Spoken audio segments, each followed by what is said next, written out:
Vous avez déjà ressenti, sans prévenir, une pression étrange à la base de votre crâne, une chaleur inhabituelle au centre de la poitrine, ou une ligne de sensibilité sur le côté de la main qui vous a fait reculer d'effroi? Ces petites alarmes du corps, qui semblent dire « attention, danger, problème », peuvent, paradoxalement, être le signe d'un réveil intérieur. Ce que vous prenez pour un symptôme effrayant est peut-être la première preuve, tangible et silencieuse, que quelque chose en vous se réveille, se reconnaît et commence à se réorganiser. Dans les prochaines minutes, je vais vous expliquer pourquoi ces sensations peuvent être positives et je vais vous guider, pas à pas, à travers une vérification simple de 3 points sur votre corps. Restez jusqu'à la pratique guidée. Elle prendra 3 minutes. Si cela résonne, abonnez-vous pour suivre la suite. Pour comprendre ce que ces signes peuvent indiquer, il faut d'abord poser un cadre. Au milieu du XXe siècle, des manuscrits anciens ont été retrouvés à Nag Hammadi, en Égypte. Parmi eux figure l'Évangile de Philippe, un texte rattaché aux traditions gnostiques. Ce sont des témoignages d'une manière de penser le divin et la connaissance qui ne se sont pas intégrés au canon religieux traditionnel. Précisons d'emblée, ces écrits sont historiques et fascinants, mais non canoniques. Ils proposent une lecture du monde faite d'étincelles de conscience originelle, de fragmentation et d'une architecture cosmique où certaines forces retardent ou brouillent la mémoire intérieure. Si cette histoire semble étrange, retenez l'essentiel. Elle offre une façon de lire l'expérience corporelle, comme trace d'une origine plus profonde. Imaginez une source première. On l'appelle la monade, qui, par excès de lumière, se réfléchit en petites étincelles. Ces étincelles, lorsqu'elles se figent dans la forme, se retrouvent au sein d'une matrice matérielle. Selon la cosmologie dont nous parlons, un artisan imparfait, le démiurge, édifie un monde pour contenir ces étincelles. Autour et entre ces structures se trouvent des puissances d'interface, appelées archontes. Elles n'ont pas toujours une forme humaine. Elles opèrent comme des conditionnements, des schémas automatisés, des perturbateurs de la mémoire. Leur action n'est pas forcément malveillante au sens moral que nous connaissons. Elle est plutôt une force qui maintient l'oubli, qui rend difficile la reconnaissance de ce que nous sommes. Les sensations que vous vivez peuvent être la collision entre ce surgissement intérieur et le filet d'interférence qui entoure la conscience incarnée. À présent, parlons des marques, non pas des stigmates miraculeux, mais des points de contact où, fréquemment, la mémoire intérieure se manifeste à travers le corps. Beaucoup de personnes, au cours d'un éveil, rapportent 3 localisations particulières. Je vais les décrire précisément, puis vous guider dans une vérification douce. Rappelez-vous que ce que vous percevez est subjectif, que la pratique est simple et réversible, et que si vous avez des symptômes physiques persistants ou inquiétants, il est prudent de consulter un professionnel de santé. La première marque, la base du crâne. Placez une main à la nuque, juste là où la tête rejoint la colonne. Beaucoup décrivent une texture subtile, une petite dépression ou une sorte de vibration silencieuse, parfois une pression qui semble dire « Souviens-toi d'où tu viens ». La sensation peut être légère, presque comme un rappel, ou plus nette, comme une empreinte. Lorsque cette zone bouge, l'ensemble de la posture mentale se décale. Pour la vérifier, faites ceci lentement. Asseyez-vous confortablement, le dos droit mais détendu. Inspirez longuement par le nez, puis expirez. Posez la pulpe de vos doigts à la base du crâne. N'appuyez pas fort. Effleurez. Laissez vos mains sentir la surface. Pendant 30 secondes, observez. Est-ce que la peau est plus froide, plus chaude? Est-ce que vous percevez une différence de tonus, une micro-vibration? Notez sans juger. Si rien ne se passe, c'est déjà une information. Si quelque chose s'éveille, laissez-le être. La base du crâne est souvent le premier contact avec la mémoire qui cherche à remonter. La deuxième marque, le côté externe de la main, entre l'annulaire et le poignet, là où la paume devient bras. Ce bord de la main porte chez beaucoup une ligne perceptible, une sorte de sensibilité qui s'active lorsque la perception s'éveille. Certains la décrivent comme une chiquenaude intérieure, d'autres comme une chaleur légère ou une sensation de ficelle tendue. Pour vérifier, gardez la main gauche, ou la main qui vous semble la plus réceptive, ouverte et détendue. Avec l'autre main, Placez doucement les doigts sur le bord externe, près de l'annulaire, et parcourez lentement vers le poignet. Inspirez, expirez. Pendant 30 secondes, maintenez un contact léger. Observez si une sensation spécifique se répète. Un picotement, une légère contraction, une chaleur. N'analysez, n'étiquetez pas, accueillez. Cette ligne peut fonctionner comme un capteur de perception, une antenne qui répond à ce qui se déploie. La troisième marque, le centre du sternum, juste au-dessus du cœur, le point où la respiration rencontre la vie. Ici, la réponse est souvent une chaleur qui s'étend, une sorte d'apaisement ou, au contraire, une intensification de l'émotion. En posant la paume sur cette zone, certains sentent une densité différente, comme si quelque chose disait « Je suis ici ». Pour vérifier, placez la paume à plat sur le sternum, légèrement au-dessus du point cardiaque, sans exercer de pression. Respirez profondément en observant la montée et la descente de la cage thoracique. Pendant 30 secondes, laissez la main rester. Parfois, une vague de calme arrive. Parfois, un éclat de clarté traverse la poitrine. Ce n'est pas une promesse de guérison, c'est une rencontre. Votre corps qui répond à une mémoire possible. Entre chaque point, prenez quelques respirations de récupération. Il est normal que des sensations passent d'une zone à l'autre, qu'elles fluctuent, qu'elles s'évanouissent. N'ayez pas peur si quelque chose vous paraît exagéré. Parfois la peur elle-même est le signe que l'ancien paradigme est remis en question. Et si, en touchant, une douleur nette et persistante surgit, retirez la main et prenez soin de vous. Aucune expérience spirituelle ne vaut le risque d'une blessure non traitée physiquement. Avant d'entrer dans la pratique complète, parlons d'un phénomène très fréquent. La résistance mentale.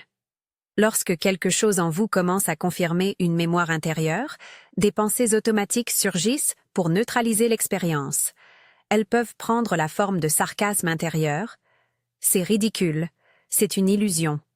Tu cherches seulement à t'en convaincre. Elles peuvent aussi proposer des alternatives rassurantes. C'est juste du stress. C'est une explication psychologique. Ces pensées ne sont pas une preuve que vous vous trompez. Elles sont souvent les premiers mouvements de défense des archontes, ces schémas qui préfèrent l'oubli. La stratégie simple ici est d'observer. Remarquez la pensée. Nommez-la mentalement. Pensée sceptique. Et puis, revenez au corps, au souffle, à la sensation. Ne discutez pas avec elle. Si vous engagez un débat intérieur, vous vous placez déjà dans l'arène de l'ancien système. Observer sans argumenter permet à l'expérience de se déployer. Nous allons maintenant faire l'exercice complet, de manière guidée et claire. Trouvez une position assise confortable. L'idéal est d'être au calme, sans téléphone à portée immédiate. Respirez 2 fois profondément, en laissant chaque expiration être plus longue que l'inspiration. Posez la main à la base du crâne comme expliqué, puis le côté de la main, puis le sternum. La séquence est douce et peut être effectuée en moins de 3 minutes. Je vous guide. Inspirez profondément.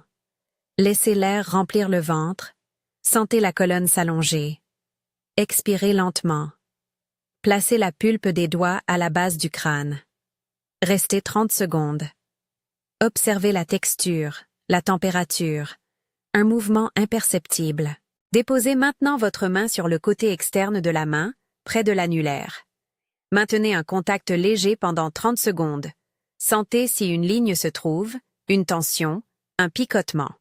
Respirez. Si une pensée dit « c'est dans ta tête », notez-la et revenez au contact. Enfin, posez la paume sur le centre du sternum, juste au-dessus du cœur. Restez 30 secondes. Laissez la respiration s'adoucir. Si une chaleur ou un calme se produit, laissez-le traverser. Si rien n'arrive, respirez et acceptez l'information. Après avoir terminé ces 3 vérifications, vous pouvez prononcer la déclaration suivante, à voix claire et posée, 3 fois si vous le souhaitez. Je reconnais ma origine. J'active ma perception. Je déclare mon commandement. Ces phrases sont des actes d'intention, des confirmations que vous posez pour vous-même.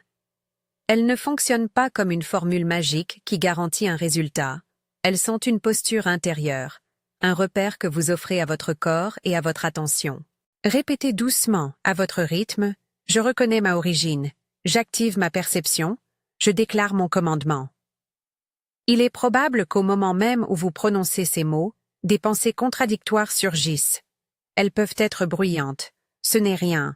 Tu te racontes une histoire. Encore une fois, observez sans entrer en discussion. Laissez ces pensées faire surface puis se dissiper, c'est déjà un petit pas hors de l'emprise des structures qui interdisent la reconnaissance. Pour certains, après la déclaration, une clarté s'installe, comme si une fenêtre s'ouvrait dans la conscience. Pour d'autres, le travail demande répétition et patience. Aucun chemin n'est identique. Permettez-moi d'insister sur une chose essentielle. Ceci est une expérience subjective et située dans une tradition particulière de lecture spirituelle. Les textes gnostiques, tels que l'Évangile de Philippe, offrent une grille d'interprétation. Ils ne constituent pas une autorité universelle et n'ont pas été intégrés au canon des grandes traditions religieuses. Leur valeur, pour ceux qui s'y intéressent, est heuristique. Ils renouvellent la manière de lire les signes du corps et de la conscience. Ne remplacez jamais un diagnostic médical ou un suivi thérapeutique par cette pratique. Si vous vivez des symptômes physiques persistants, des douleurs intenses, des pertes de conscience ou d'autres signes inquiétants, consultez un professionnel de santé. Cette suggestion est une précaution responsable, non une condamnation de l'expérience que vous traversez. Si, au fil des jours, vous sentez des micro-changements, une plus grande capacité d'attention, des pensées moins auto-sabotantes, une sensation d'appartenance plus nette, cela peut indiquer que vous êtes en train de tisser une relation plus directe avec votre expérience intérieure.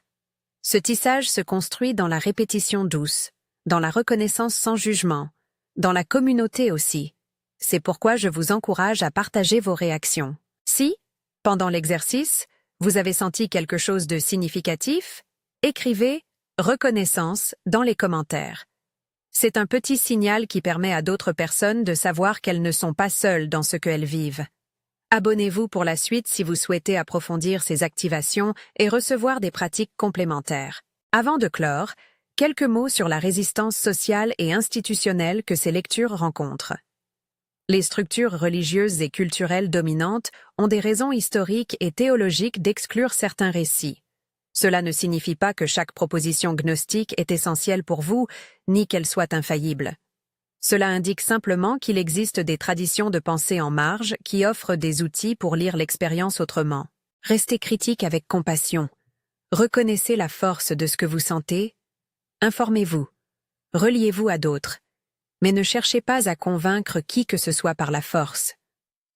L'éveil que nous évoquons ici vise d'abord la liberté intérieure, pas la victoire idéologique. Avant de finir, nous faisons une courte prière, une déclaration d'intention intérieure. Fermez les yeux si vous le souhaitez, posez la main là où cela vous appelle, et dites avec sincérité, à voix basse ou intérieurement, « Monade, si tu es la source, accueille notre reconnaissance. » Puis, à vous-même, en première personne, affirmez encore. Je reconnais ma origine. J'active ma perception. Je déclare mon commandement. Laissez ces mots résonner quelques secondes. Ils fonctionnent comme des jalons. Vous n'avez pas besoin de croire chaque mot pour que la répétition mette en mouvement quelque chose de profond. Si, en quittant cette pratique, vous vous sentez troublé, étourdi ou physiquement inconfortable, prenez des respirations longues et calmes, buvez de l'eau, asseyez-vous un moment et, si besoin, demandez de l'aide. La sécurité corporelle reste prioritaire. Et si vous avez obtenu une expérience qui vous semble nette et réconfortante, revenez à cette pratique le soir, avant de dormir, pour l'ancrer doucement. Ces symptômes qui peuvent faire peur au premier abord sont, pour certains, la marque d'une reprise de contact avec une mémoire intérieure. Ils ne promettent pas de miracle matériel, ils n'effacent pas les défis de la vie quotidienne, mais ils peuvent offrir un point d'appui dans une démarche de connaissance de soi. Si vous avez senti quelque chose pendant l'exercice, écrivez « reconnaissance » dans les commentaires pour que d'autres sachent qu'ils ne sont pas seuls.